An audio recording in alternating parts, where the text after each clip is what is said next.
Welcome everyone to VR Jungle Havoc podcast. And today we have, usually we bring on a lot of devs. Well, today we brought on someone that streams, and not only that, but he commentates on some of the most popular games like Contractors. He's commentated, I believe, even one of my matches as well. His name is PigOnPCin4K. Didn't mess it up. So go ahead, say more of your spiel of, who you are, what you do, and all the fun stuff. Absolutely. Well, first off, hello. Thank you so much for having me out here on VR Jungle, dude. Absolute pleasure to be here with you. My name's Pig. PigOnPCin4K. You know, that's the name. That's what I go by. It's the moniker.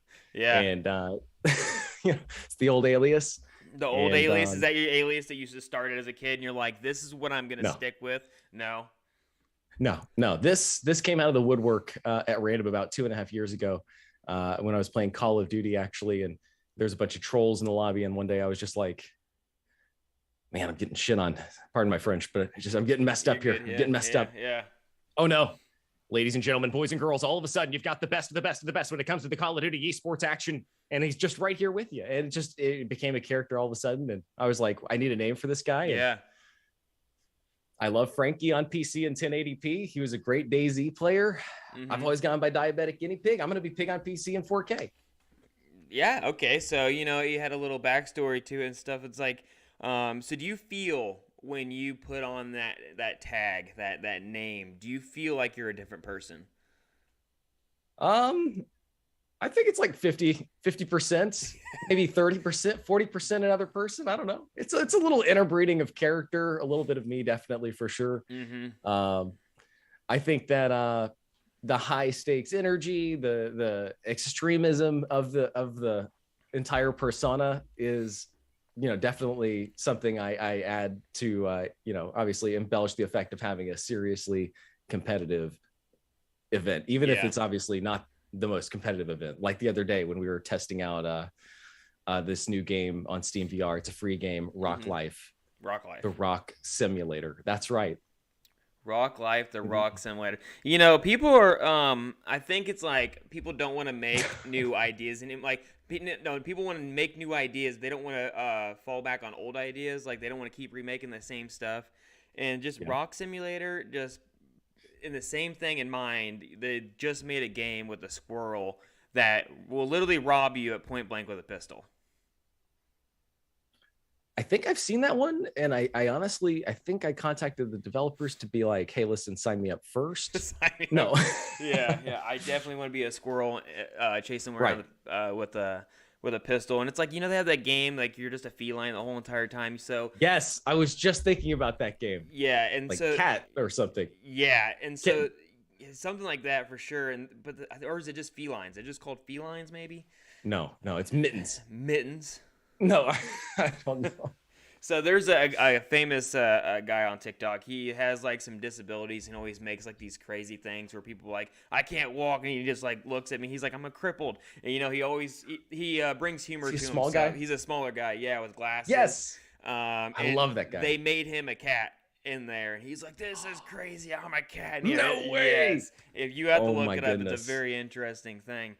But there's awesome. People I have coming onto the podcast called Arm and a Leg, which is might be an interesting game where you literally risk your own arm and your own body to hurt other people. Okay, you caught my attention. I know it caught my attention. I haven't had him on yet, nor is it fully built yet. He's gonna let me play it before I bring him on, and so nice. I'll be in touch with you when I get access. Definitely. I told him I'll tweet it. Not tweet it. I'll put it all on the Discord to let all of the people from the Discord come on and play. So definitely be looking out for that, because I would definitely want to take an arm off and chuck it at somebody at my own risk of killing myself.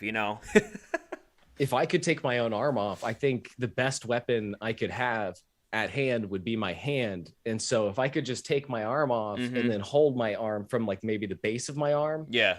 with a good more firm leverage grip from my left hand. Yeah, and then that way I could get like an extendo slap going on with the real, flapping motion at the end of it. You really get more speed. So essentially the whip is amplified. But that's just me personally. No, I mean there is a DC Marvel hero, villain that actually had that. He was in the new Suicide Squad.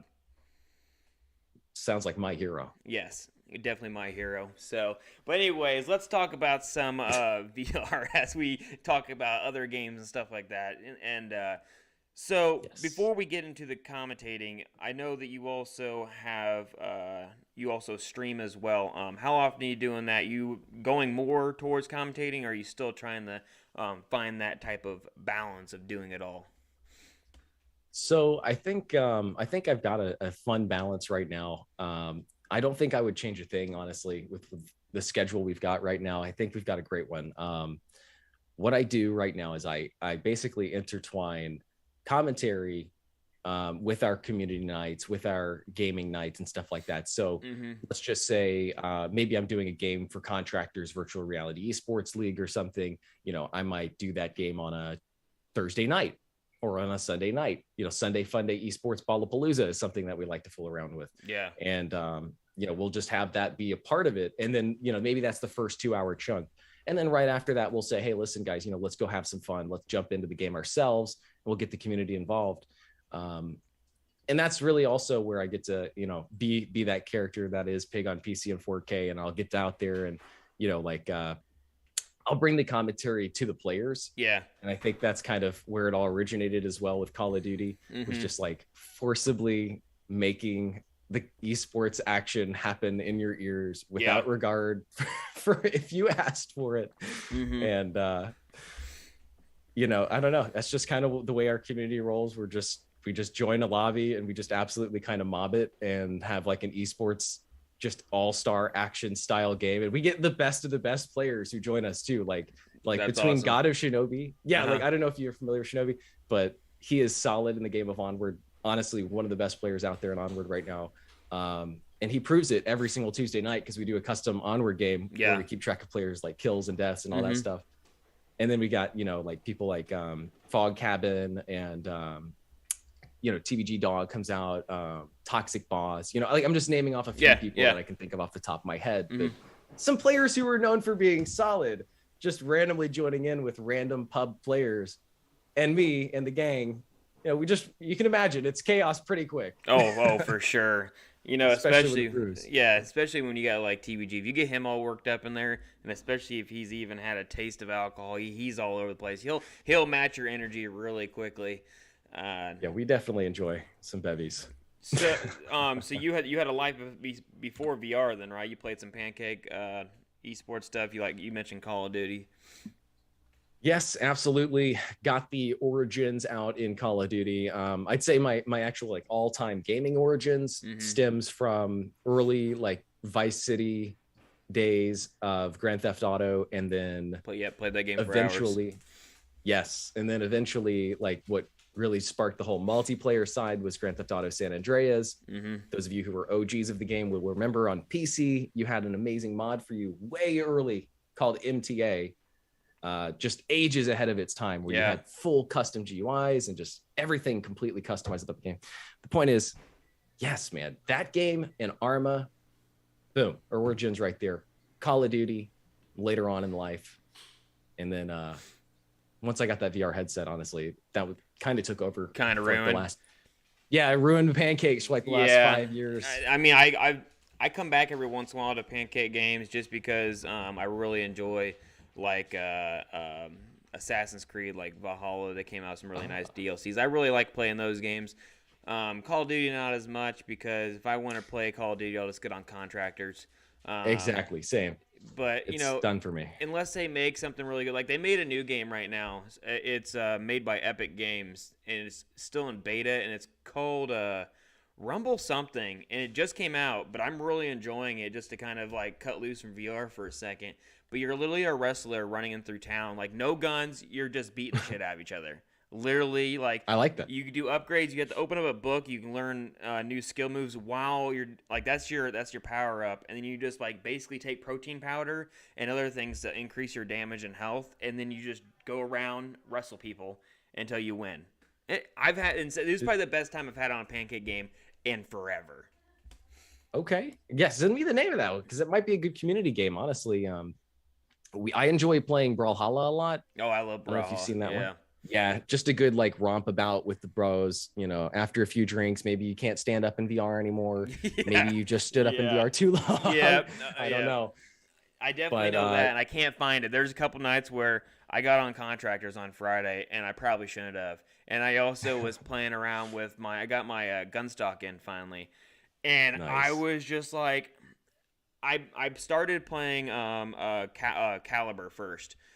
Because they have a really nice mission-based thing to where if you're like not in the right mood, our mindset to be playing against people, you can just play against these bots and you go through these missions. Sure. And so I was like, I want to give this a test on some just pub lobbies. I'll just whoop some people in pubs with it. And then I get a message from one of the higher up level players, and they're like, "Dude, what are you doing on this? Like, come play with us." And I go, "Sure." And I get in there, and I'm just like, nope, I'm going to bed. Like, this ruined my mood so quickly. Oh, man. Yeah. It'll happen. Yeah, but my it's go-to not just game. you. Oh, I know. My go-to game now, if I'm over the speedometer of my night, is definitely been Walkabout Mini Golf, for sure. Wow, I've been hearing about that game so much, dude. Like, it's actually funny because you're like the sixth person to tell me about this. Mm-hmm. Well, I I brought them on to the podcast, and a lot of people told me they watched it and they actually started playing it. And so I think I've started a trend with it because I know like TBG's been playing it, Dream Breezy's been playing it, and a lot of people from Contractors, when they've been like doing too much of that, they've been getting on to Walkabout and playing that. So they make beautiful courses, and their DLCs are phenomenal. And they're getting ready to make this new one that's coming out in the fall. That's going to be pretty cool course. Okay. But if you don't have I've heard about it enough. I gotta. Yeah, I gotta get it. Oh, you have to. Like, even just playing the very first base games, you get easy and then hard mode. You already right there have a day's worth of fun. And not only that, but they up their amount of people that can have into it like tenfold. So if you want to do a community event, you can get like 8 people in there now and just play some mini golf. And it's really fun. There's some really, like I said, beautiful courses. The guy that I had on the podcast is actually the person who molds all the courses together and kind of fine-tunes it. I played the new Labyrinth one, and there's a spot where I kept on hitting this damn rock, like in this corner of this rock, and it kept on coming back to me. And I mentioned to him on the podcast, he goes, "I put that there." And I'm like, oh. Nice. Okay. Excellent. Thank you for that, because I hit that rock too many times. You just remind me of like Happy Gilmore, where he just like eventually goes over there and just smashes the thing. Yes, exactly. Just tap it in. Yeah. Oh yeah. Are you too good for your home? Yeah. So, but other than the commentating and stuff, have you ever competitively actually played on an esports team, or like, do you kind of just stick around in the pubish area and then just want to commentate the esports stuff? That's where I'm at now. Mm-hmm. I have played for teams before. Never. Well, I mean, one time there was, a little bit of a bad experience, but it wasn't the kind of thing that like you see some of the guys in the chats complaining about sometime. Like, I've never had those kind of super negative experiences. Mm-hmm. And that might just be because of my own personality. I don't let people around me take us down too far. Yeah, shouldn't. Yeah. But I think I had a great time playing when I did. One of the teams I was on actually was with God of Shinobi, Sir Galahad, a couple other dudes, and yeah, it was a long time ago. But I think for me, I kind of fell out of love with the game when I started playing it competitively, and so I ended up by my own choosing just taking a huge break from Onward and Contractors, and I ended up just playing other things. And like we went to Grand Theft Auto 5 for a while. We did some Payday II. And actually, that's another one I meant to mention. That's a good way to blow off some steam if you ever just need to. Just go into Payday 2 VR. You do have to have a PC for that one, but such a fun time. Really? What's that? Just getting just the funniest situation. Payday II? Oh man. Okay. Think of like a game that had come out. I think it came out before Grand Theft Auto 5, and it's so fleshed out now as because it's been out for so long. They have so many missions, and it's like it's the world of John Wick. First off, okay, and nice. you are like the most badass burglar of all time. So you guys can go rob banks, you guys can rob jewelry stores, you can rob like whatever, and you and your friends have to find ways to do it. You can do it stealthily, and you have to like very carefully choose. There's security cameras, bodyguards, all sorts of things that'll react. And now they've added a VR support for it. About a year and a half ago. Why have I heard this where you have to buy certain people to make the mission go smoothly? I think I've almost heard of something like that before for sure. Then it's not pay to win by any means. It's all earned in game. And luckily, like if you have friends or if you're looking to get into it, like that's one of those games where it doesn't matter how progressed you are. Like you guys can all just hop in, and if you're skilled with the gun in VR, you're gonna have a good time. For sure. They made a new robbing game on Oculus. It just came out last month. I can't remember what it's called, but it just came out. Thief Simulator? Yeah, Thief Simulator. And it was pretty popular on PC VR before they finally made the crossover to the Oculus. I do apologize. I'm sick here. Yeah, you're fine. Hey, at least you weren't as bad as when you messaged me. You said you were going to cough a lot. And, I think you're holding together. But it looks like you're just on the brink of just having a coughing episode. I was. Now that I'm talking about it, it itched. Yeah, of course. If you put it in the mind, your body's like, okay, you're going to be coughing. Exactly. It's like you don't cough all night. You take some NyQuil, you go to bed, and you're just like, I just want to go to sleep, and then you cough for the Can't sleep. You got snot leaking out of your eyes. Oh, trust me. That's what happened last night. Oh, I hate nights like that. It's not good at all. So you played Onward, and then I know you Contractors came out a little after Onward, but which one do you prefer then? Because they both have their ish to where they're almost the same. But obviously Onward's more. You have to be more conservative on what you're doing just because you die quicker. And then Contractors, the skill level on that is if you don't know how to jump in that game and actually maneuver around things super fast, you're just going to get wiped. Yeah, that's definitely true. I think out of my preference, it depends on my mood. Yeah. Because if I want to play something that I want to get more tactical with, and I want to like slow down my gameplay a little bit and enjoy like just slowing it down and playing, then I'll do some Onward. But there's other times where I don't feel like I want to be immersed in the world where when I move my hands, it moves a little slow, or maybe something like that. Maybe I want to be in the Contractors world where I can just, slide and jump and then throw something and it feels like my hand moves smoothly through the air, or, there's just different mechanics that make the game feel different. But I find myself a lot of the time nowadays choosing Contractors just because I like the fact you can jump in, you can find a quick lobby, you can make a quick lobby and get it full, and you don't have to be dedicated for, an hour to play it. You can just play around 15-20 minutes, play a few rounds if you want, and then swap out for some Grand Theft Auto Online with the bros if you want. Exactly, yeah. Have you ever played Pavlov? Yeah, absolutely. I was into Pavlov back when it was just beginning to be made, back before the maps even had textures, and I love that game. Yeah, and so we got those three that have been kind of leading and been within the Discord communities, as even VRML's picked them all up, but they've all had that fine line to where they have their all niche thing, and now we have these new ones coming out.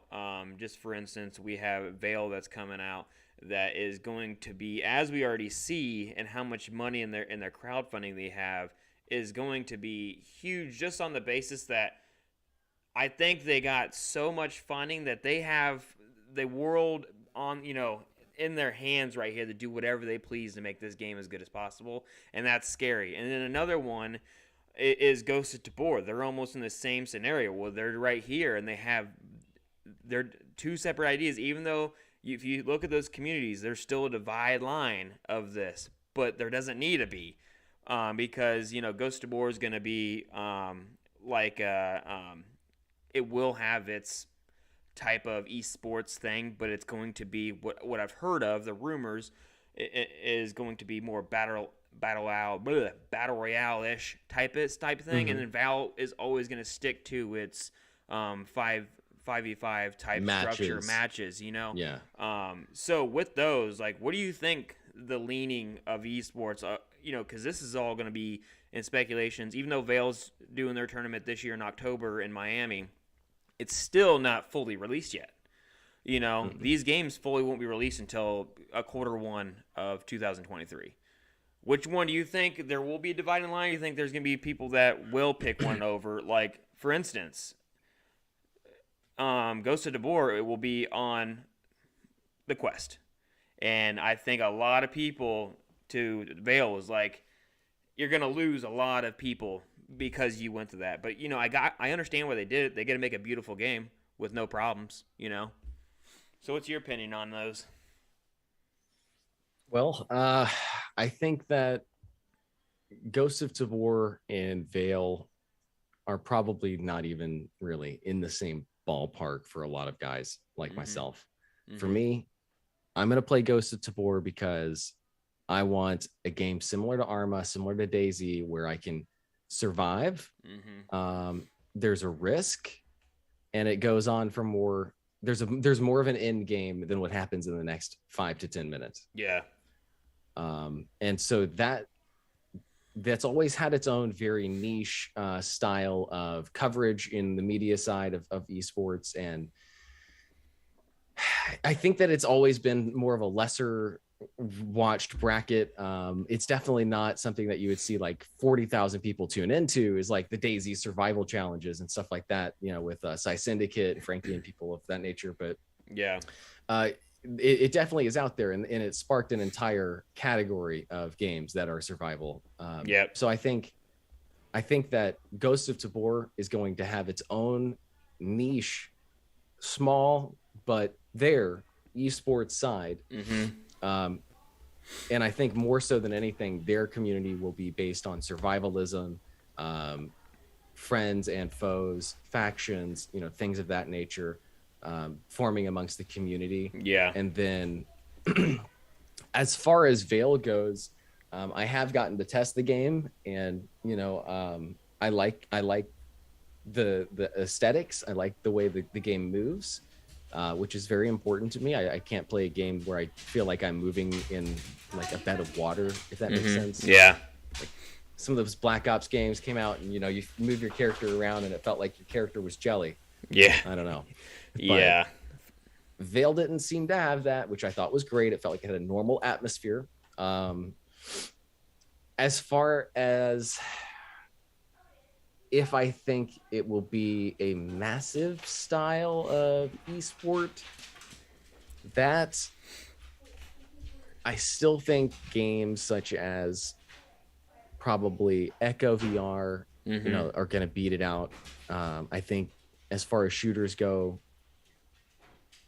it's going to be tough. I mean, Onward will be, you know, the obvious closest competitor.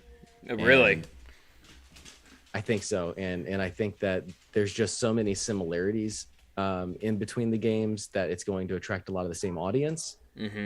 Now, I mean, obviously there are differences to the gameplay as well, but there are some pretty noticeable similarities. So I think that the crowd will be around the same size of viewership in terms of actual esports coverage and populace.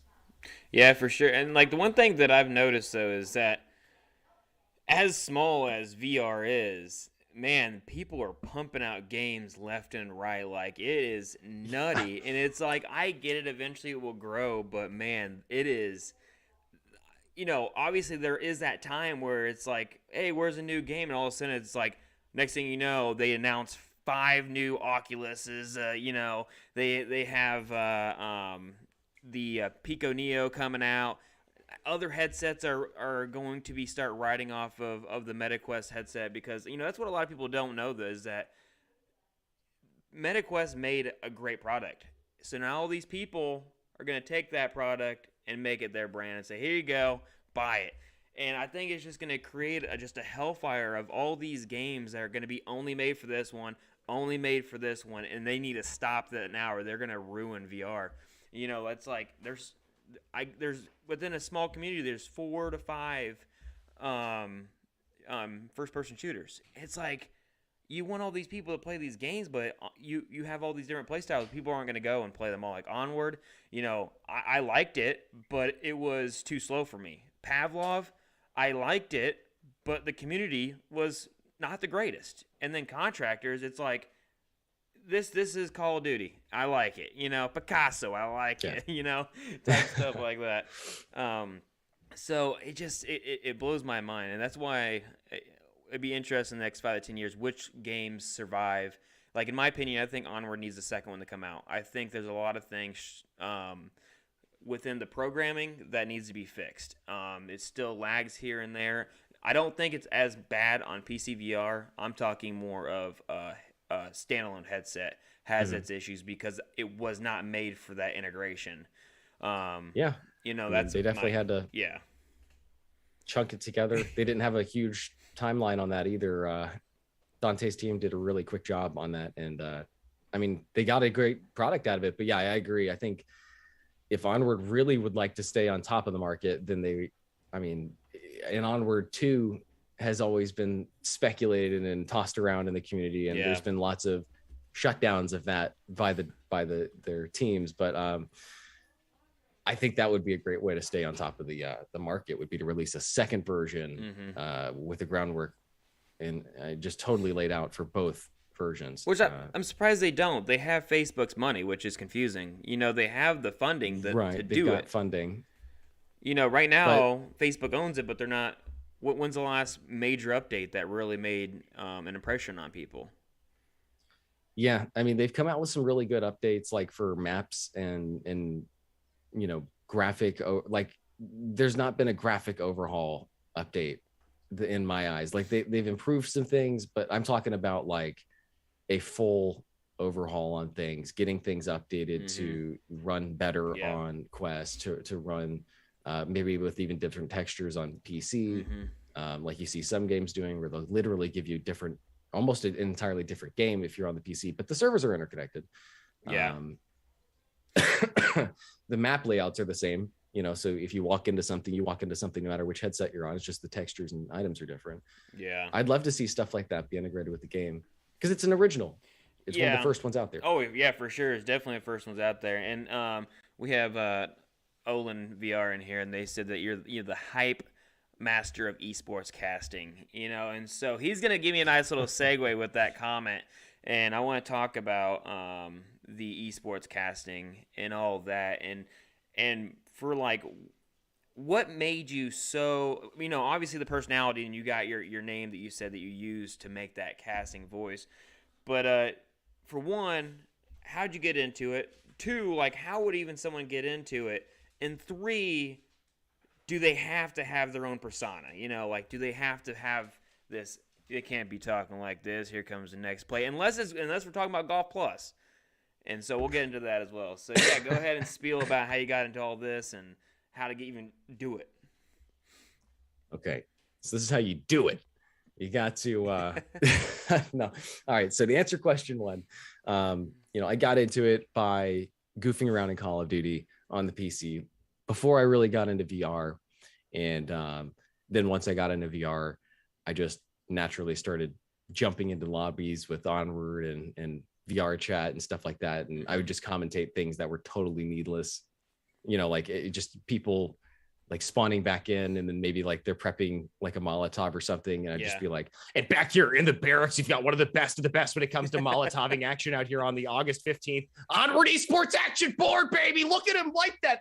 You know, I just go. Exactly. And, you know, I think that's where it all originated, just goofing around. And that's where it stays. You know, I've kept it that way ever since the beginning. I don't think it's anything that's going to change. Answering question number 2, as to getting into the actual commentary side, the professional side of it, besides just the goof abouts, you want to get started by finding a couple of teams who will agree to go against one another and let you commentate it. Yeah. You just need to record it and make sure that when you're recording it, you've got a good quality microphone. You don't want to be doing your phone headset or anything like that. Get yourself a mic. Don't be on camera the entire time. I would say let the game ride, let the game be the lead of the video, and let your voice just be the thing that is going alongside it. Now, beyond that, once you've gotten yourself 1, 2, I would suggest 3 of those videos, then what you're going to want to do is contact an organization. For me, I got started by then contacting Virtual Reality Master League. Yeah. And we started just by simply submitting an application, and sent them a couple of videos I made. They asked me to interview. I did so, and we ended up talking about pretty much just how we can immediately get me going with commentating their games, because they needed commentators and I was willing to do it. So there's a big need for it right now, especially in the virtual reality market. For me personally, I think that because of the fact that so many people are wanting to partake in eSports style virtual reality games right now, there needs to be more commentators. There needs to be more people willing to put on their thinking cap for a little bit, take off the headset, sit down and enjoy some gameplay of your favorite games. And that's the other thing too. You can't choose games that you don't like to commentate for. Exactly. You're not going to know it at all what's going on. Right. You got to know what's going on. You got to know the ins and outs of the game. You got to have at least 3 videos made of you commentating over some casual scrims. And I think that'll set you up for success right there to apply to anybody. They need to have something where it's just like America's Got Talent, where you send your video and you just have some person just brutally honest, like, you're just not it. It's like, obviously they need you guys can do that for me. But I'll tell it to you. Yeah, exactly. When I first started doing like podcast stuff, I was doing it in Destiny, right? And I sent it to a really popular person that was doing Destiny that did it in a video format, but I did it on a podcast format, no video like I do now. And I sent it to him. He's like, yeah, it's good. He's just like, you just sometimes just go off. And I go, okay, cool. And he's like, yeah, anytime you want to send me something, I'll do it. And I highly recommend, like what you said, like if you're new, send it to someone that's a veteran of the sport, because you're the only one that'll be able to like tweak this, tweak that, or you can just be like, man, like you really need to just go a whole new direction and maybe another career, go to walkabout mini golf, Yeah, just leave virtual reality entirely. Yeah, exactly. Return the microphone, pick up the wrench, go to the mechanic shop, get a job. Man, that would be a slap in the face. But Olin VR again in the comments asked, do you prefer doing it solo, or do you like having another person with you, like to bounce off? Or so that actually, I think, depends on the style of commentary we're doing. Are we doing a real life commentary, or are we doing a virtualized commentary like we are here? If I am doing a virtualized commentary and it is a game that we're watching, like Contractors or Onward or something like that, I think I probably prefer to do it alone. I think I get a little bit more creative freedoms there, and I don't have to have half my mind thinking about, am I talking about stats, or am I talking about this, when that other person could have had an opportunity to talk about it. But if I'm in a live setting, like we were at Augmented Worldwide Expo with Nutmeg, like that was definitely a type of commentary where I would prefer to have somebody there alongside me. So that way, if one of us messes up, we can bounce off each other and just keep it going. Yeah. And that's like when I, like, even this podcast, like I did, for a while, I did it solo. And then, like, trust me, getting guests on when I first started this, and sometimes I still people that are all about, the community. That's what they show them in the Discords. But if you ask them to come be part of, like, a podcast and stuff, they ghost you. And so, like, when I first started doing this, like, I'm like, I don't know how to do this so well because everyone just ghosted me. Or, like, I've even had people straight up just, like, come talk to us when you have more views. And I go, I'm going to get more views and I'm not going to talk to you. So have fun. And then I got my my lovely naked co-host that I had for a while that was actually in virtual reality. That was fun. We bounced off each other. But the thing is that I felt like we were driving so well I didn't need guests anymore. And then things happened there. And then all of a sudden I was like, I want to get really into this and dive into it. And I'm just going to pester the shit out of everybody and just create this massive schedule. And so, like, I talk to people now and I'm like, I'm booked out till the next 2 months, and I'm like, this is great. Nice. Yeah, and so like I get like you mean like having a guest here. I noticed sometimes when I had my co-host, if we brought on someone that he liked, I was sitting there just like, cool. And then if other way around, I'm like, okay, we kind of don't find it as appealing because it's like watching Echo. I'm just like, I don't know what you guys are talking about. Yeah, there's a disc. They're in space. Yeah, they're flying the other direction. And so one thing I know a lot of people probably want to know,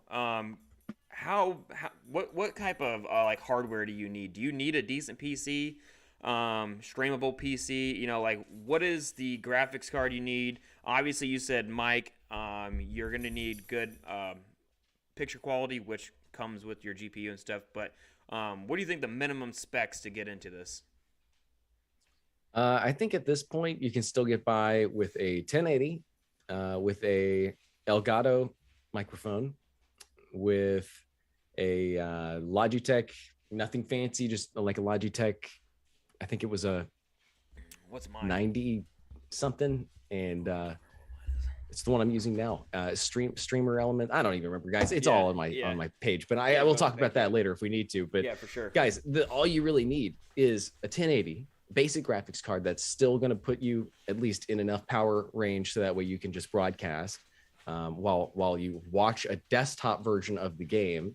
Remember, that's way less taxing than running it in VR, where you've got 2 screens in there, plus you've got an output on your monitor. This is also going to require, I would say you want to, at least, if you're going to spend some money, at least get yourself a mid-range processing unit. There's zero reason in my book why you should be buying anything like an i3 at this point. i5, honestly, there's a few i5s out there that are good, like the 10,700 and above. I would say you're probably still safe at, but otherwise just i7 all the way. You're just way more worth it. You're spending the money, might as well.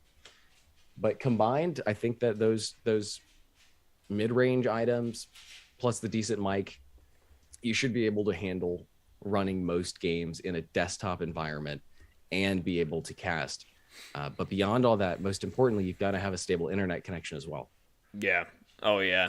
Do you think just like a higher end connection with the people you're buying from, or you think you need to also get a router that's also attached to your modem that's its own connection as well? And obviously you're probably going with the 5 hertz instead of the 2.4 or whatever it is. None of that'll even matter. Okay. When you're on a PC, you'll just direct connect your Ethernet cable straight to the router, and the router, you're not even distinguishing between 5 gigahertz or 2.4 gigahertz because it's not being distributed to your computer through Wi-Fi. It's being distributed to your computer through a direct connection. And so you'll just get the best of the best right off the bat. No ifs, ands, or buts about it. And that's why I play on PC, because I want the best experience. Yeah, and that's why time to play. That's why I'm switching to PC, just because I just have it's such a pain in the ass to because I also stream Oculus, and like I think at the time when I was streaming Oculus, I was one of the very few people in the world that was completely wirelessly streaming decent quality. It's not the greatest. If I'm playing like Contractors, that gaming is that my headset's processing too much to be able to cast and focus on what the hell is going on, and so it was not good. But if I'm playing Fortnite, it'll crumble every once in a while, but it wasn't that bad. Wow. But you mentioned a graphics card. They don't necessarily need it to start out. They could just have 3 screens and have their computer take on the brunt of the video capture, couldn't it? Well, you won't have a computer functioning without a graphics card. Not a graphics card. You said, sorry, not graphics card. You said the Delgado. The capture card. Yeah, Did I say graphics card? I meant the Elgato microphone, though. Oh, I thought you said a capture card. No. Okay, no. I was like, what? I do have a capture card. I know capture cards are good, but I'm like, what are you capturing? Yeah, literally the only reason I wouldn't run that if I had a choice. The only reason I've got that is because I have a dual PC set up for my streaming and gaming. Okay, I just heard you That's wrong. the I was only like, reason. I'm sitting here just thinking like, what's he using this capture for? You definitely don't got to have that as a rookie, guys. Just a mic. Honestly, hell, if you had only one item to buy, if you had less than $200 and you wanted to get into casting, I would get yourself a microphone. Mm-hmm. Spend the full 200 on a microphone. Okay. Because you don't even need the computer for the gameplay. You can have a buddy just stream the game to Discord and you can commentate that. Mm-hmm. You know, there's so many ways that you can do it. Just have somebody record the game and then you talk over it and then just upload that. And then boom, you've got yourself your first video. As long as you've got the mic quality and people aren't having to mute the freaking video as they go along. Yep. And make sure you also set up just a quick limiter. 2 seconds is all it takes. That way you don't yell and then have popping, you know?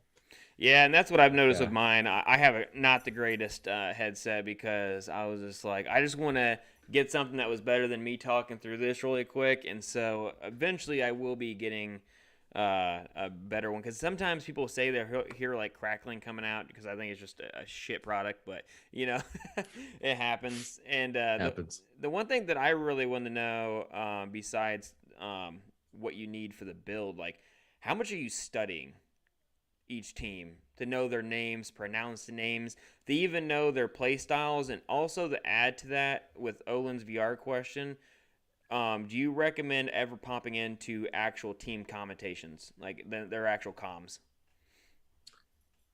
So no, I don't recommend the comms because you never know what they're going to talk about. So you don't know if they're going to be calling out a play that they're going to be talking, you know, that they're going to be running.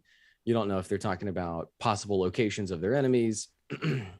And it's not that you want to exclude the viewers from hearing those things, but it's that you want to be inclusive of that team's right to privacy. And if they have a specific play, well, I've worked with team captains before who have a playbook, and that play is their play. They have made it. They have made the map, printed out. They've decided which routes to go. And so if you capture that information and it's shared amongst the community, then those people get upset. I bet, understandably so. Yeah, for sure. Yeah, I would not do the team comms, but what was the first half of that question? Yeah. Sorry, I got sidetracked with my eye reading that comment. Basically, like how much studying you doing for the names. Even like you say, like you don't want to go into their comms and know what their plays are, but you know, if you watch a team for a whole season, you kind of figure out like which direction they're gonna go, or like kind of prejudging, for like foreshadowing exactly what they're doing. So like, how much are you like? Do you have like a notebook? Do you have to sit aside from you? Do you ever have to like sit there and make sure you're pronouncing some goofy freaking name? I did it first. When I first ever got started, I didn't have, well, you can't see it right now anyway, but I have a big board behind me back there with all of our community ideas and updates and things that are coming in. And so I didn't have that when I first got started. I would recommend that if you are getting started, pick one up. It was like $15 at Costco, and it's massive. It's like 4 feet by 3 feet. Yeah. it's a big whiteboard, you know? And so I ended up just having a good old fashioned composition notebook. And I just started off by pulling up the website for the league that I was commentating in, and then finding the team and finding the other team, having them open in 2 separate tabs, and then just looking at their history. And if I found some history that I thought was interesting, I would jot it down, and I would just on the page make a line down it, have team 1, team 2. This team had a game. Excuse me. This team had a game a week ago where they just absolutely dominated, and they were battling this team, and here was their final score. Quick note, right? Takes another 30 seconds to make. I would do that before probably every game for about the first, I don't know, I'd say maybe the first month or 2. And ever since then, I've always just, I think I've just been in VR for so long now that pretty much most of anybody who's on the comp scene now are people that I either was hanging out with when these games just came out, or they joined after me. And so I don't worry too much about memorizing them at this point, because I know most of their faces. I know most of their names, you know. Even if I don't know them, it's something where I'm familiar enough with these games where we can figure it out, and we can figure it out on the fly. Yeah. Like, I've noticed that, like, is there anything that you can like remember of like it just kind of caught you off guard and you just had to like go with the fly, like, okay, this is what we're doing? Like, is there anything that was just like so off catching that you just remember to this day for commentating? God, yeah, two things come to mind actually. Oh, it's a tie here. Which one do I go with? I guess the first one is when I learned that if I'm commentating for a show and we're doing it in the safety of my own Discord, that I needed to have a lock on my room. And so we were in the middle of a very heated Onward match. Things were really tying it down. And, one guy was actually just about to push around this corner in Subway. And then all of a sudden you hear,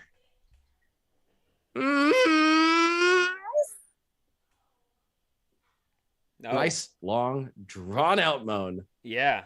All the way from one of our community members who decided to jump on into the VC. And, he's actually still around the community right now, not just my community. Yeah. I bet you know him. Yeah. Peas Gaming. I'll call him out because I'm sure he'd laugh about it. Man, yeah, Peas. Sounds familiar, but for him to do that, man, he's hilarious. That's pretty funny. But it's like, I mean, yeah, that was definitely one of those times where I was like, and thank you for swinging in here. Like what? But we mess around with each other all the time and back in the day. So I didn't take too personal to it. But between that and the time that I saw the fella, Jesus, now I forgot his name. M fucking Murda from VREL. Yeah. Or from Contractors. First time I was doing a VREL commentary, like fully licensed on board with those guys. I saw his name in the chat and I was literally like mid roster roll, just looking at the board. And I was just like, sweet guys, here we got Bob, Dale, Det, blah, blah, blah, blah, blah. All these normal names. I was like, and here's motherfucking Murda. Thank you, G Fuel. And right. Like right into the sponsor role. Yeah, right into that. Like, it should be almost against league rules to have cuss words or inappropriate things in the name, because if you're commentating this and it's like, and especially if you're doing it not in your own safety of your own Twitch, and you're doing it for someone like VREL or VRML for show, where they have actual decent sponsors. And then thousands of dollars coming in. Exactly. Like, fucking change your name. Exactly. Like, I think the funniest thing, like when I did the Nerf podcast for the new Nerf VR game that's coming out. And that should be coming out in like a couple days, right? And I think there's gonna be some good commentation that's gonna be there, because it's gonna be kind of it's gonna be a lot of kid flow and a lot of grown-ups that are gonna really enjoy this game. And we talked about it. If you want to check it out, it's last week's. But I like talked to them. And I get it. It is for kids. It's tailored to kids, like the actual physical things they have in real life. But they told me, they're just like, hey, you gotta say blaster and you gotta say dart. And I'm from like the heart of freaking United States, and in Illinois, where we all grew up in small towns, and everything that you could put in your hand like this is a gun. It's just this is how it was. And so I'm just sitting there like, so I grew up hockey stick guns. Yeah, exactly. Didn't matter. And I was talking to the guy like right before we started. I'm just like, I'm gonna tell you right now, I'm gonna apologize for if I say the two forbidden words. And he goes, don't worry. It's just a thing that we say, but we all accidentally say it. And I was actually surprised, because he said it before I said it. I go, oh, I'm gonna sit in my head. I'm just like, ooh. I don't feel so bad. I didn't do it yet. Yeah, I didn't do it yet. So yeah, I can definitely see that, especially when people come in. That's got to be fun. I think the most interesting thing I've saw casted so far is Echo. I think they're doing a phenomenal job over there, especially in the in NEPA. They got a really good casting team, and there's like, so the only thing that's different is because theirs is 100% live action, and I think it doesn't have to be, because Echo's still kind of not the fastest pace, but there's these NEPA pro players that are making these insane throws, and they have names for every throw they do. Yep. And like they have certain casters that are just like, he did the flippity flop, he did the droopity drop, he did the long taco sauce. I'm just like, geez, like I don't even like playing Echo because that game is not mentally capable for my brain. and sometimes I'll go in there, especially for NEPA stuff. I'm just like, I would watch this. And I think that's what they're trying to do, is because they're trying to make it, because I had the CEO on the podcast, and he was talking about how he wants to make this the next NBA or NFL. And I was like, I can see it, especially with your casters. So with that, like, have you ever thought about going to Echo, or you just no interest in commentating Echo? I've commentated Echo before. You have? Yes. And I was, familiar with the terminologies of some of the throws. I was looking for some of them to happen out there. I didn't see them happen, unfortunately, but I did see a lot of excitement. It was the kind of excitement where you had people at first who were just like, yay, Echo, it's VR. Yeah. And then very shortly after, they were like, yeah, go this guy, and you suck. Oh, yeah. And they got really into it. And I think that was one thing that attracted me towards Echo, was the fact that people could get into it quickly. They've got a good system for the spectator view. And then when the players are able, like you said, when they're like NEPA pros, and or even like, I don't know if you know who Jade Michael is specifically, but I got to work with him. We met in person out in California for the convention, and he does some insanity. Like he'll like full on like flip in his room, and then just like sprint across the room and double ducky back, and then roll a hula hoop. And I don't even know, dude, he does it all. And he made the game so exciting. Yeah. And I've never been into it. I mean, I tried it out before. It wasn't my thing. So I will say that I enjoyed the commentary. I enjoyed doing it. I think that I will continue to enjoy doing it if there is an audience there. However, it is not a game that I could see myself, playing or signing up to play. I mean, I would play it with some friends if we decided to have a night where we wanted to get together and play it. Yeah. Maybe have some drinks. But professionally, I think I'll probably stick to other genres. So there's nothing that I don't like about it. It's just that it's not as entertaining to me. Yeah, and I see what you mean, because I think Echo was also one of those very first VR games that had a competitive scene. They're very. I think they might have been one of the very first games that actually do live events, like LAN events, for actually money wise and stuff like that. And since COVID, we've kind of lost that touch for LAN events, and thank God they're starting to come back. And, of course, NEPA was one of the very first people to actually step up and do a LAN event, which they did in St. Louis for a charity event. And, they got good feedback on it, and they did a good job with it. But the one thing that I don't like about these LAN events is they need to find a fine-tuning of, like, either allowing people to bring their own headsets, or, like, you have to set the rules, like how VREL's doing. They already said it in their communication boards and everything they have for talking, that we will be using, what is it, the index, I believe, right? They specified they had game regulations. Yeah, they had game regulations, and they say if your team makes it, you're gonna get this headset sent to you, and you just have to give it back to us when you're done, so you can figure it out. But it's like you have these top player Echo players for the LAN event that have been playing on PC VR, and they only let them play on an Oculus. So it's like, right. That's a big change for fellows like myself. Oh, that's a huge change, especially for the person you're talking about that's doing all these nutty flips and everything. You go from, top now, I think PC VR in that game is what, maybe 144 hertz, maybe 120? I think it can run 120. It might be still limited to 90. I'm not exactly really? sure. Even PC VR is limited to 90? I believe. I don't know for sure, though, because I don't fire it up enough. Oh, because that's what I was wondering. If he's doing all that speeds. He's on 40... Echo. He's on Quest. Yeah, I know. Oh, he is. Okay, but I'm just saying, he's nuts. Okay. Never mind, because I was talking about someone that's going from different hertz, from a PC VR to But Oculus. you're right, though. That would make me sick. From Very going valid. something very crisp and turning to something very grainy and just like not looking good. But And dimmer. yeah, and dimmer as well. And so it's just, I think it's like you said, it's its own category. Like it is its own separate category, but I definitely think they need to figure out their headset situation and like their commentation at the lane events. It just like hopefully VREL does it differently, because I saw their lane events for theirs. It was just like, and other lane events they're doing, it's like you have all these players and then you have all these wires and you have these casters that you're like, oh, you're the caster, you're right here, let me just walk by you. Yeah.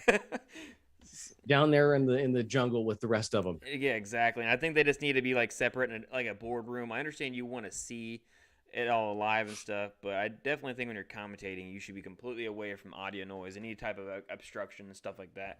And you don't want feedback. Exactly. And as I mentioned, doing lane events, do you have any interest as the world starts to open up, within the next couple years? Do you want to go from this sitting at your home commentation to the big screen of maybe like doing stuff like they do for Pancake games? Yeah, absolutely. I think that I got a good taste for that when we got out to California, and we got to do, our first ever show, which was on like a big stage it was the main stage at the event, and it started off, like I said earlier, with nobody was really interested in Echo. Mm-hmm. And then some people were walking by and they're like, oh, it's VR. Okay. And then next thing you know, there was like just rows of people here, rows of people there and there. And people like Jade Michael would throw a fantastic shot from half court. And then all of a sudden you'd hear like through the headset, oh my God, blue team, yo, Dewey, you suck. And it would just be amazing. And so I think that the energy that we got off the audience there really amped me up even more so than when I'm at home. Mm-hmm. So I could definitely see getting into that. I did also get to talk with some folks over there afterwards about actually going and working more so for them at their augmented events and possibly getting to do things like that. But yeah. The limitation would be that it wouldn't be for the things we love to do, like virtual reality gaming. Mm-hmm. It would be more, yes, there would be some of it, but not like what we're talking about. Where you can just throw on a game that's competitive, give somebody a few $1,000s in prizes and call it a night. Mm-hmm. If that happens where the games that we like are on the big stage, like E3, stuff like that somehow. Oh, it's going to be. I don't think it's going to be soon, but I think definitely so the one thing I mentioned about VREL is that with this Miami event, this will be the deciding factor of where the future of VR live event lane events will come. And that's if E3 wants to pick it up and stuff like that, because if this is a fail, it is a stain throughout VR, and I think a lot of people know that. I think that Tropical also knows that, and luckily Tropical's personality is going to be a person that's not going to let it fail, and he's got a lot of good people back behind him as well. So I definitely think this is going to be, if no one knows about it, you need to check it out, because I definitely think it's going to be top of the line. And it's just not VREL putting it together. It's VR. Gosh dang it, there's so many IVRL. Geez, thank you. IVRL is putting it together. Yes. I have to get those VRs and Rs and Ls, and it's like, I know, there's so many now. I was talking to Pesky Cashew the other day. He's like, hey, I was looking for a domain name with VR in it. He goes, luckily, I freaking found one. Yeah. No joke, man. Thought that was funny. It was so hard to find. But I got to hang out with him out there too. Oh, really? I like actually, Pesky. He played in the game we did up there on the big stage. And watching him play and Jade and our commentary that day, we found out later on this was the single most viewed gaming event, beating out E3, beating out other Oculus Connect, the single most views concurrently on a live eSports VR event in history. Really? There was 30 to 40,000 live views. Wow. And this was for Echo? it wasn't for Echo. It just so happened to these guys who were watching the event, they got stuck, they all of a sudden they got forced into watching some Echo competitive gameplay. Yeah. But still, they stuck around and they got into it. Okay. They didn't turn it off. Of course. And like, that's what I was like putting on my thumbnail. It's just like, you all with the commentating sometimes make people stick around. Like, if you have a boring commentator, it's like when you're a kid and your grandpa, you'd get in a vehicle for the first time, your grandpa's listening to AM radio, some gospel stuff. And then, you have a brother that's finally turning 16, you get in his vehicle and you have FM radio freaking Disturbed going on. It's just like some Leonard Skinner. Yeah, some Leonard Skinner, some That's right. All sorts of, you open your world, you open these little ear feelers to just some Madonna. Oh, some Madonna. So Donna Summers. Oh. It's a last chance romance with me. Yeah, That's funny. I know what you mean, though. You're right. You know what's funny, though? I will have to say this, is that I watched some of your streams and stuff before you came on here, and even your personality that you have now, you give me a Dr. Disrespect vibe. Has anyone ever said Disrespect? Yeah. No, who he is, right? Oh, well, maybe one time somebody accused me of being him, and I was like, no, I'm not him. I wish I was him. I would marry him if I were him, but I'm not. But no, that's the first time I've really heard that. Yeah. Like, I'll take that. Oh, it's a compliment. Trust me, it's nothing bad at all. I like him a lot. He's only he's the one streamer on Pancake Games that I can actually tolerate and actually watch anymore, because he's got good content and he doesn't put up with bullshit. The whole Twitch situation, he handled that like a man. He goes, I'm gonna go on YouTube and probably make less money, but you guys can go fly a kite somewhere. Eat a bag of dicks. Yeah, hard ones. Get him out of here. I'm done with this. So, other than that, video games with commentating sport games and then commentating the first-person shooter games, that other leagues like the virtual reality party league, and then also VREL, VREL, they hate when I guess you can't say that, but VREL, they're opening up different ideas to like golf plus, fishing, walkabout mini golf. What do you think about those? Do you think they need commentating? Do you think they even deserve to be in esports? Do you think that they're just like, if there's a will, there's a way type? Like, here is a rock, I'm going to throw it in a huge pond, and I hope it hits water. So, to answer your question there, if people are playing and wanting to watch a game, then yes, there should be somebody to make content for it. The number one way I used to choose what games I'm going to stream, I would go on to Twitch. I would go on to Steam first. I would find a game that was free or new, very new. And then I would go on Twitch and I would look after I got my list together at each game, and I would find that category and I would say, how many people are following this category? And if the category had more followers than the other game that I had in my list, then I would go ahead and stream that one. Sorry, I forgot one important metric. The more followers, but less people streaming it. So that was what I would do. I would look for the games with high follow count, but with nobody streaming it, such as Contractors. That's where I got into that. But I think that games like, I don't know about Walkabout Mini Golf, because I don't know how professional of a game they can make out of it, because I haven't played it myself.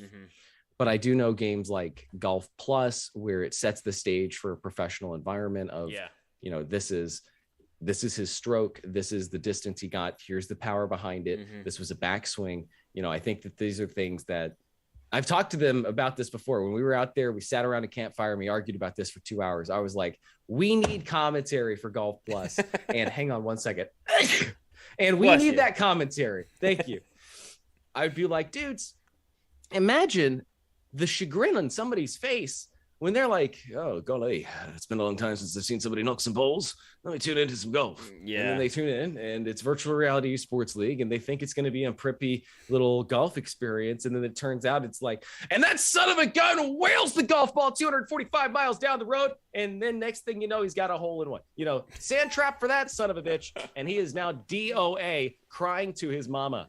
all sorts of stuff. I definitely think that the commentation get pretty good, because even on like Facebook and stuff, I watch people play 2K golf all the time, and people love watching that. Like there's one person that's pretty good at it.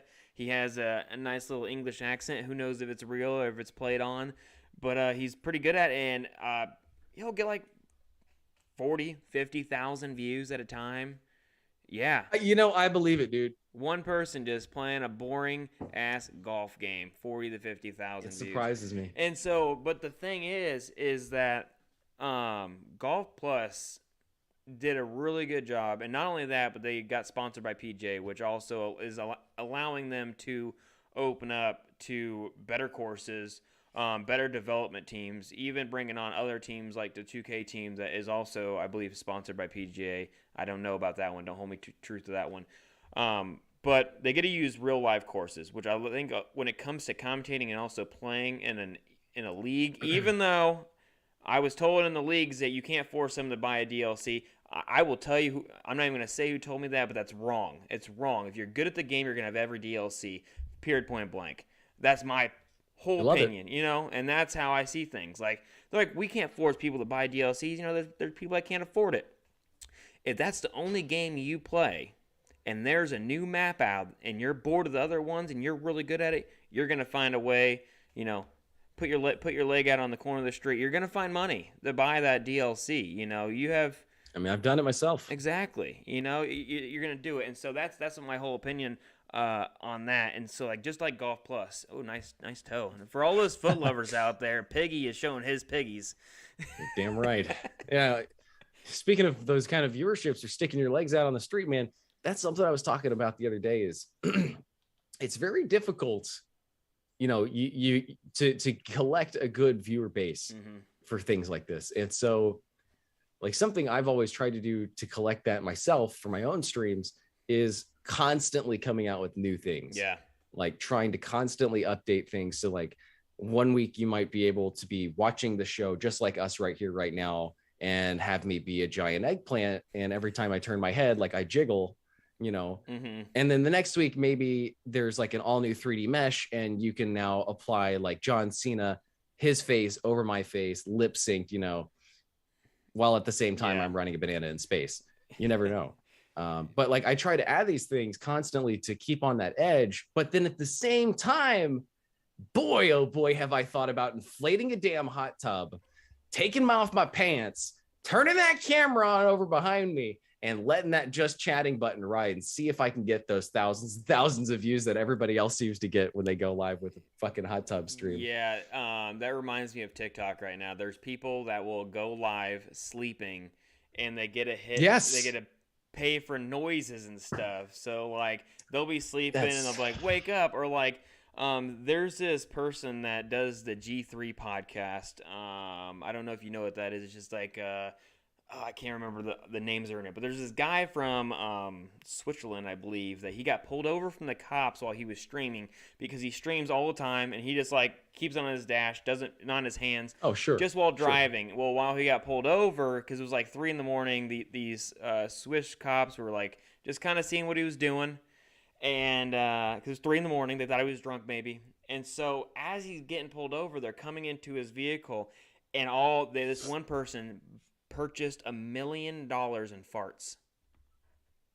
Oh no, just a barrage of farts in front of the cops. Yes, just and it was just the whole time while he's talking to them. And it wasn't like the guy doesn't get like that many views, but it was that fart thing with the cops and everything like made like this huge uproar. He was on the news over there and everything. Oh wow, that's great for him. Oh yeah, that's for good him publicity. For sure. And some person's like, well, you just paid for all these farts, so thank you. You made him like VIP of his stream and everything, and I thought that was hilarious. So you might be onto something. We've had a couple people come in and pay for some really great donations before. I think our biggest was like $500 in donation. Nice. And it was this guy who came in out of the blue, just totally out of the random. Just playing along, and then all of a sudden, boom! Here's 200 gift subs. Mm-hmm. Like shit. Yeah. Hello. Is like, all right. Is Mr. Beast in my stream? Yeah, and he was just an average guy. He was going through some stuff. We ended up talking, and now he comes back to the streams whenever he gets the chance to, and he still ends up just popping in and gifting like 5-10, at will. But nice. I mean, even when we're with virtual reality esports leagues or VRML or whatever commentary we're doing, there's usually a much higher audience for those type of deals, because you got not just the folks who are into watching your style of gameplay, but people who are into watching the game. Yeah, exactly. Those audiences tend to perpetuate more audience engagement. So what tends to happen, like the last time we had something amazing happen, was Nutmeg and I were casting the finals, and we ended up getting a few people who just donated 1 bit each. That was enough. Got a hype train going. Yeah. Hype train level 1. Then we got subs, then we got bits, then we got subs, then we got 50 subs, then we got another 100 subs gifted, and then it just kept going. And next thing you know, we were actually over 600% above level 5 hype train. Wow. The highest hype train you can get. Everybody who watched the finals ended up getting not only a subscription, but also the hype train emojis. And all that sort of thing. So the point is that when you get somebody who just comes in and just at will seems to just be a generous fellow, it perpetuates. And if you happen to have a couple people there watching, maybe just like even 10, get to that point where you just got 10 people watching and hanging out with you. Yeah. Then you'll start, if they donate something, they're probably going to come back. They're probably going to check in with you. And so that's how you really can get some community going.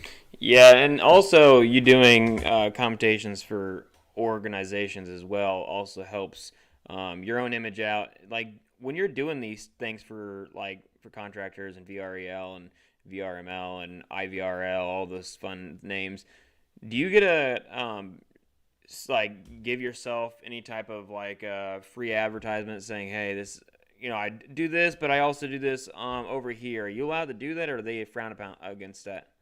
And do you get you're allowed to do it. Because you're not doing it on your stream. You have to log into theirs, right? Yeah. I stream from their channel. That way we get them the most views as possible, and we collect everything under their umbrella. Yeah, and you probably get some percentage. And you're allowed to certainly say, it just so happens I love playing this game too, and I'm going to play this later on tonight on my channel.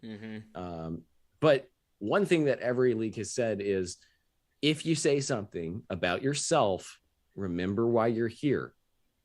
You're not here for yourself. You're not here for this event to be advertising yourself. You're here to build this community. Yeah. And so, and so for that purpose, I have never taken advantage of that. I've never advertised what I do. I think the most I've ever advertised on another platform was with the semifinal. No, it wasn't even the semifinals. It was just a regular season match near the end. And I was like, hey guys, listen, just for your own information, if you guys enjoyed this game, we're going to play a little bit afterwards where we're giving away a free pizza. And that was the max, right? I'm not in it to advertise. People know who I am. If they want to watch me, they're going to watch me. If they don't want to watch me, then they'll just leave. You know what I mean? And that's fine. Yeah. We want good people hanging out with us. You talking about a pizza, man. It was 1 or 2 o'clock in the morning, and I had a few too many playing ping pong, and I used to be very good at it. I used to play some of the top people in the world playing ping pong VR. Or Scump over here. Yeah. And there's this one person that just was pretty good, but I was just missing the ball just because I just could not see that. I think he was really whipping it at me. And he's like, all right, let's play one more, but let's play for a pizza. He goes, I'm really hungry, and I know I'm going to beat you. And I go, all right, I'll play you for a pizza, knowing that I was going to lose. And he just crushed me. And then I go, what's your Venmo? And he's jokingly gave it to me.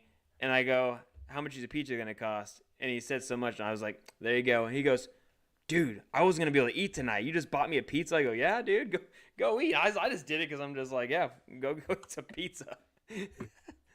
Love that, man. That's actually kind of similar to how we did it. It was so at random. Somebody was just because what had happened was somebody had told me before, they were in a random stream, not for my own stream. It was one of those things where viewers perpetuated viewers. And they were like, hey, listen, here's some bits, here's some subs.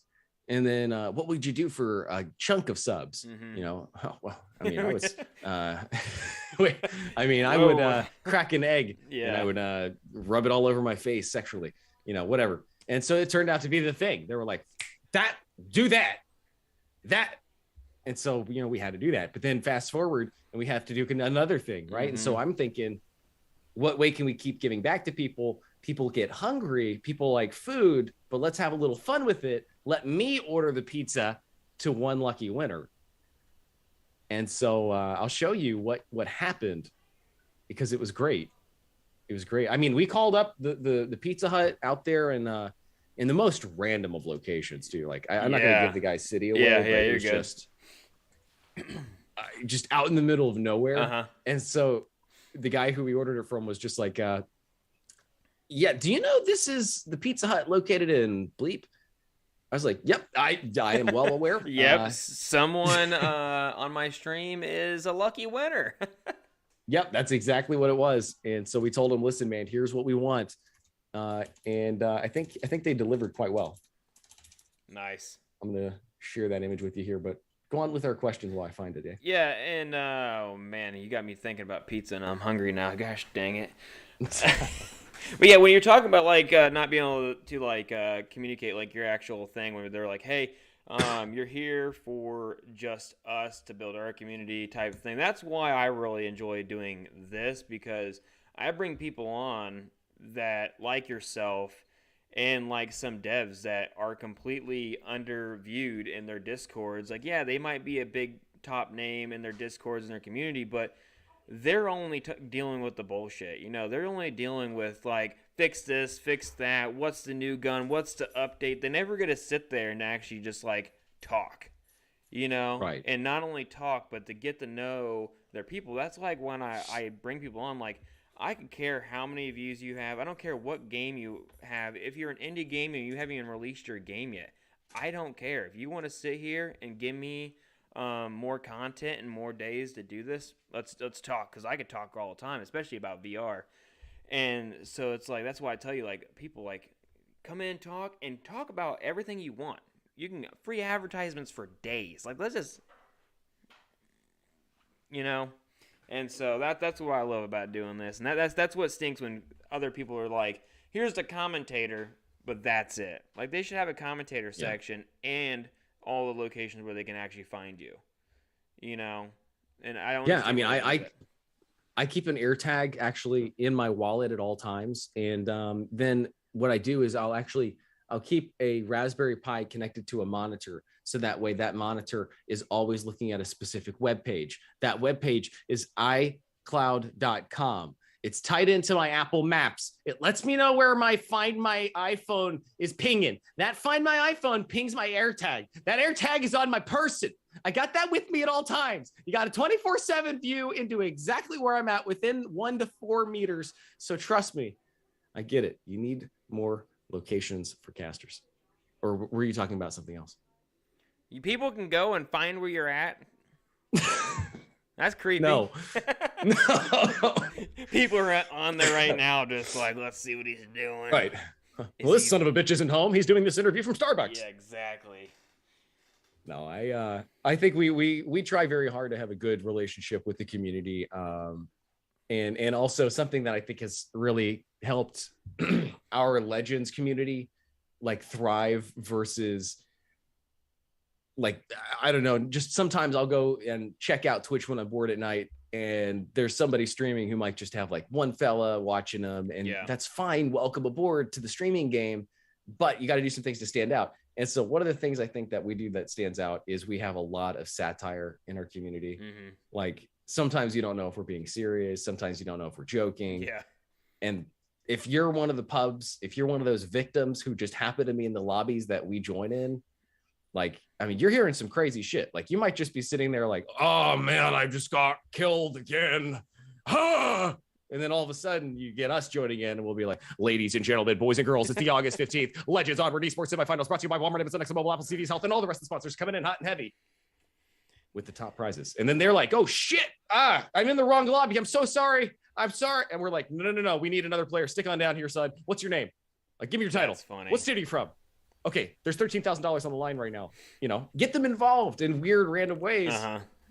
And that's what I think we have that just weird satire, and the community follows along with it. So yeah, they'll play along all the time. Oh, I bet they will. Oh yeah, no, CVS, they're here with you. Yeah. CVS, they're sponsoring this stream for like $20,000. Yeah, well, you don't know? It's inside of every Walgreens. Yeah. It's just like they fuck with them too. It's amazing. Yeah, and yeah, that's a good way to introduce people into a community and do that. But I think I would definitely be intimidated if I went to a lobby and I'm just like chilling and that happened. Like I would be like, I would get that vibe that if I'm on the taxi show that they used to do, where you get in a cast hit taxi, where you like get in there and all of a sudden you're on a game show. Yes, Cash Cab. Yeah, Cash Cab. There it is. That's right. what I that was. Welcome to Cash Cab. Yeah. We're gonna drive you 3 blocks, and if you get 3 questions wrong, we're dumping you out wherever we're at. Yeah. So we've exceeded our hour, which is a good thing. Nothing wrong with that. We well past that. Good thing we can drive back and forth. But is there anything else you want to talk about? Anything you want to advertise? Anything you want to get into before we end this that you think that is important? Absolutely. Every single day, packs of wild dogs are becoming more and more vicious and rabid in the wilderness. If you don't start donating to euthanize the dogs, then that's it. They're going to take over our politicians. Political offices are going bye-bye day in and day out. This is a serious issue. Yeah, if you want more on that, you need to go to Rick and Morty, and they have an episode on it. Do they? Yeah. Oh, shit. It's where they gave I've probably seen it. I bet you that's subliminal. Yeah, probably. Like there's a Rick and Morty where I think they gave the dog like a conscience, or like just made it extra smart, and then the dog started taking over the world. I love that show. Well, listen, real talk though. One thing I wanted to say is, before we go, look at that thing I DM'd you. That's the pizza we gave away for free on Discord. And this I think is going to be something we're going to start doing more. Everybody's got something I think that's kind of unique to their community, and for me, I think this kind of fell into our lap. It's just something we accidentally. Let me see if my thing will pick up my camera. All right. Yes, there it is, guys. We told them, please make a pizza with like a boob or a nipple on it, whatever you wanted. And so you can see they made little fun there with bacon as the pubes as well. Wow. So detailed. Yeah. And we also sent him a large sun-kissed orange. And then to go with that delicious stuffed crust there, you might be able to notice that is in fact the Philadelphia signature cream cheese deli select. And, we just thought, what better to go with cheese and Alfredo sauce than your sun-kissed orange and icing. So like, even though like, has anyone like just like said like, I'm really enjoying this wiener pizza? Like, like what feedback are you getting on this? Like when you're sending people, and like what, I don't even know if I want to even ask the question about the ask of what the craziest thing that has been sent so far, but I'm guessing since you sent that's one of the top ones that has been sent. It's the only one. The only one. We've done little, like, we've always done giveaways of these. These are Onward inspired Marsakian koozies. Cool. And they have like functional mag pouches. I used to keep a spare bullet in here just to kind of gimmickly show. And, you really can though keep like a lighter or a cigarette or something in there. Mm-hmm. And I usually would give those away. In fact, I still have like my Vulcan ones over there and everything too. But ever since the VREL stream where we had eggs smashed on us, we got on this creative vibe of just how can we keep the community's giveaways interesting and more than just, oh yeah, you come watch us, you're going to get a free Quest headset. Like, that's great. That is fucking amazing. I wish I could do that. Yeah. But for average Joes and the respectable majority who is also average Joes, working class men and women like myself, they come and watch somebody who is, trying to both portray an excitement, but also a humbleness. And they, I think, can relate to that in a way where getting something like a pizza is casual enough that they say, I want to keep coming back. I might get a chance to win that stupid little thing. Yeah, exactly. Yeah. You know, and it's a $50 pizza. You know, that Dick Pizza was a $50 $50 pizza. Yeah, it was $50 to have it sent out to the guy's house with everything involved. And so I started this new idea. This is the promotion, guys. The Legends community. We are going to start doing pizza giveaways we are going to start doing them every single month, but they are going to start getting tiered as well. So $50 pizza club. We'll have the $100 pizza club. And then maybe $100 pizza club. There may be a $150 pizza tier. That one we'll have to save for specialty order night, where we go to, like, you know, the luxury restaurant and get somebody the fanciest pizza or something. But yeah, we're going to keep doing fun little simple giveaways like this to get people who are like me, who work for a living and want to spend their free time enjoying themselves and not being in a lobby full of toxic people, in a community full of people they know is good. We want to keep rewarding those people. Yeah, and you have your community in Discord, right? Yeah, the Legends community is on Discord. I'm gonna have to get that link TikTok, from you. YouTube. I have your Twitter, I have your TikTok, and I have your Twitch. I did not get your Discord yet. I just sent that to you. And the whole point of that place right there that I sent you is the Legends Club. Yeah. The Legends Club is the home of those gamers, the gamers who are more interested in gaming and less interested in bullshit. That's our new motto. That's our Legends 2.0 launch. More gaming, less bullshit. Get rid of toxicity. Gamers for life. And Owen said the pizza hype is real. Yeah, that's pretty funny. A $50 to $100 pizza. That's pretty nutty. It kind of reminds me. Pizza. Win it. Exactly. It reminds me of when Jet Portnoy, he has his pizza reviews, the One Bite pizza reviews, and he got the $1,000 pizza, and he took one bite, and he's like, "This is shit." He's like, "This is not worth $1,000 at all." Now, if I had $1,000 to waste, I would spend that $1,000 on a very special eucalyptus tree, which is only found in Indonesia, because the leaves of that eucalyptus tree will make your ass feel like you use Charmin. I guess I could use Charmin too. Is this factual? Because I'm now interested. Yeah, it's factual. Eucalyptus leaves feel like Charmin on your asshole, but I'm just saying. I'm talking about the $1,000 one, or can I just do any average eucalyptus? I'm having an epiphany right here. Somebody give me the $1,000. I'm going to go to the store, get the $5 Charmin. I'm just going to do it on stream. Do it on stream. Do the application. I'm going to start in a police academy in real life. Not tomorrow, but a week from tomorrow. Just throwing it out there. Anybody who wanted to know that. Oh, you are legit. We are legit doing it. You're becoming a police officer. No. No, I can't. I don't qualify.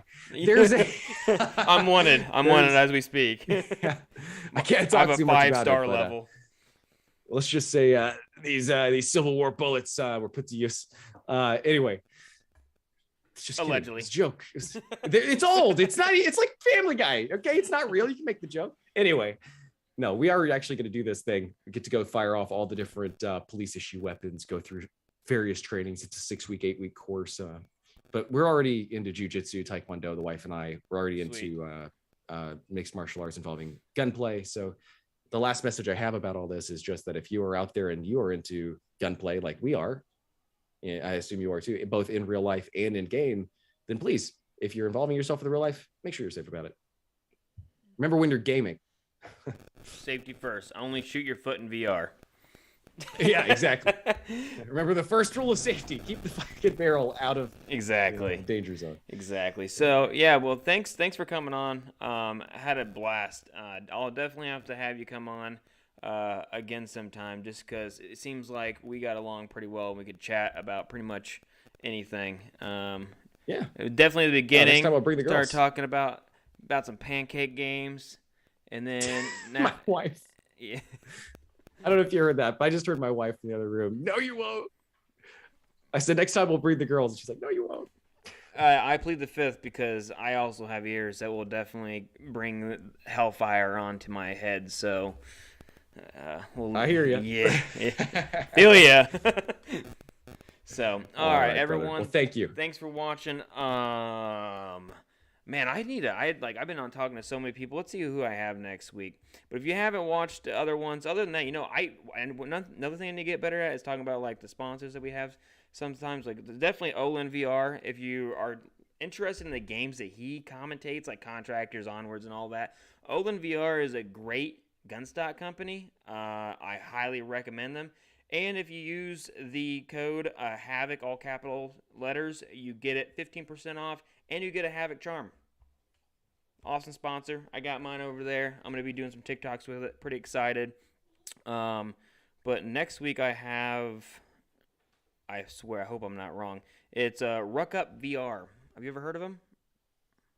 You're damn tootin'. We follow each other on TikTok. Yeah. We like each other's videos. Yeah, so he'll be on here next week, next Monday. So Cool. Everyone come out and see that. He seems like a funny guy. Oh, yeah, we'll see how that goes. Other than that, everyone, see y'all later.